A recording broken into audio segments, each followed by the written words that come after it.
नमस्ते दोस्तों, चलिए सुनते हैं मैं कुछ भी कर सकती हूँ की तीसरी कड़ी।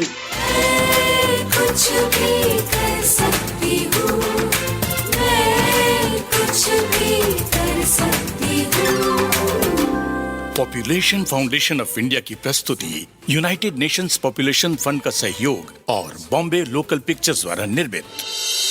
मैं मुंबई में अपने अस्पताल में काम में लगी हुई थी और उधर मेरी बहन सीमा की जिंदगी में एक तूफान आने वाला था, जिसकी खबर हम में से किसी को नहीं थी। करवा चौथ का दिन था। घर से प्रीता और माँ सरगी और तोहफे लेकर सीमा के घर जाने वाले थे। हो गया भाभी, ये 6 मीटर की साड़ी नहीं, 6 मीटर की जंजीर है।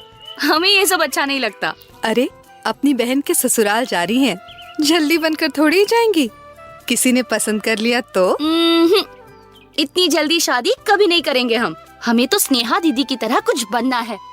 बाबूजी हमेशा कहते हैं ये तो कुछ भी कर सकती है।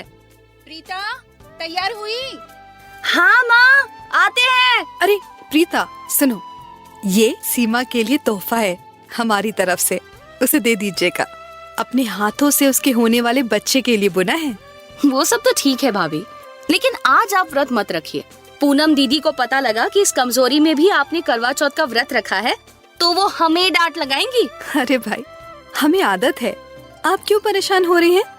अभी तीसरा महीना ही है, व्रत रखने में हमें कोई दिक्कत नहीं होगी। प्रीता, जल्दी आओ बेटा। हाँ हाँ, बस आई। सीमा की सबसे अच्छी सहेली थी उसकी देवरानी ज्योति। देवरानी के पति सुनील जी बहुत ही नेक आदमी थे और सच्चाई और मेहनत से अपना मुकाम बनाना चाहते थे। इसलिए वो घर छोड़कर भोपाल में काम कर रहे थे ताकि सब संभल जाए तो ज्योति को भी ले जाएं। लेकिन सीमा की तरह ज्योति का भी हाल इस घर में बुरा था। कम से कम ये तो अच्छा था कि सीमा और ज्योति अपना दुख दर्द एक दूसरे से बांट सकती थी।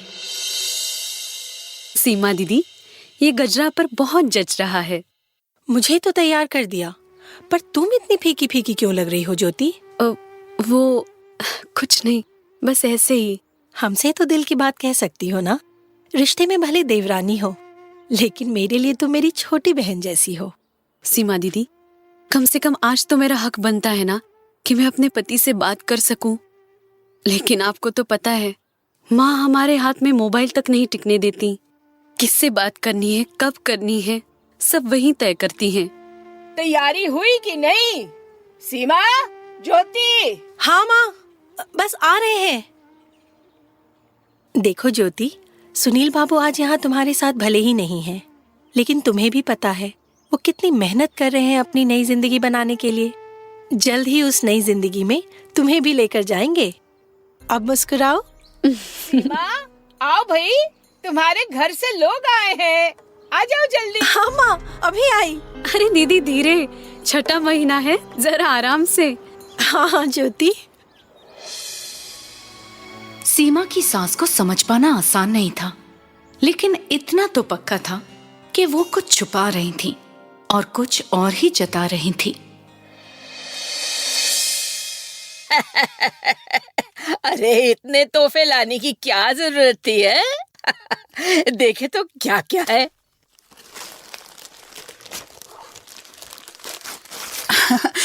समधन जी, ये साड़ी आपके लिए है। बैंगनी रंग की साड़ी ही हर बार लाती हैं आप मेरे लिए। अरे, हम क्या बैंगन लगते हैं आपको, हैं? अरे नहीं नहीं, वो आपको पसंद ना हो तो हम। अरे नहीं नहीं नहीं। हमारी उम्र जैसे जैसे बढ़ रही है ना, मजाकिया होते जा रहे हैं हम तो। हमारी बात का बुरा मत मानिए। हाँ जी चाची, वो जीजा जी नहीं है क्या? सीमा के लिए तोहफा लेने गया है। हमने कह दिया कि भाई हमारी बहू को इस करवा चौथ ऐसा तोहफा दो जो किसी और की बहू को ना मिला हो। हाँ। अरे ये लीजिए, आ गई सीमा और हमारी छुटकी बहू ज्योति। पैर छुओ माँ के। जी। सदा सुहागन रहो बेटा। दीदी, तुम्हारी तबीयत ठीक है ना? परेशान लग रही हो। हाँ, वो बस। स्नेहा दीदी भी तुमसे बात करना चाह रही थी।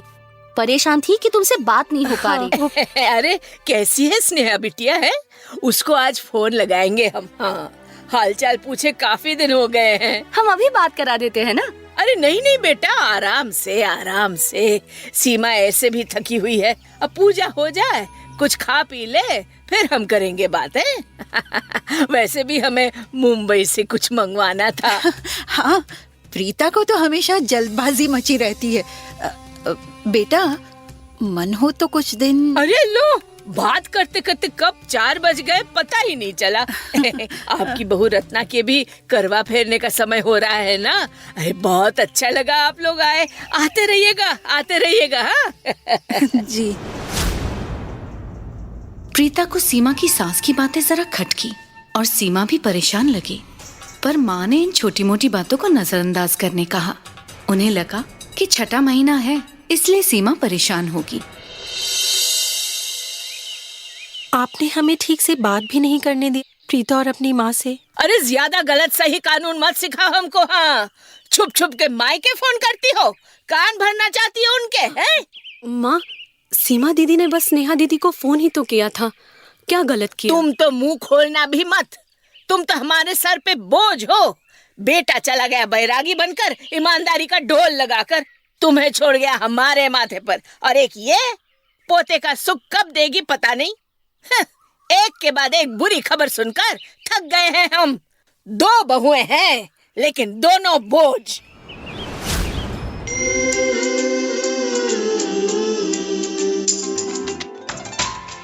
दोस्तों, आज की कहानी को सुनकर आप क्या कहना चाहेंगे? क्या आपको लगता है कि समाज के रीति रिवाज निभाने की जिम्मेदारी सिर्फ महिलाओं की होनी चाहिए या पुरुषों की भी? अपने विचार अभी रिकॉर्ड करें अपने फोन में नंबर 3 दबाकर। मैं कुछ भी कर सकती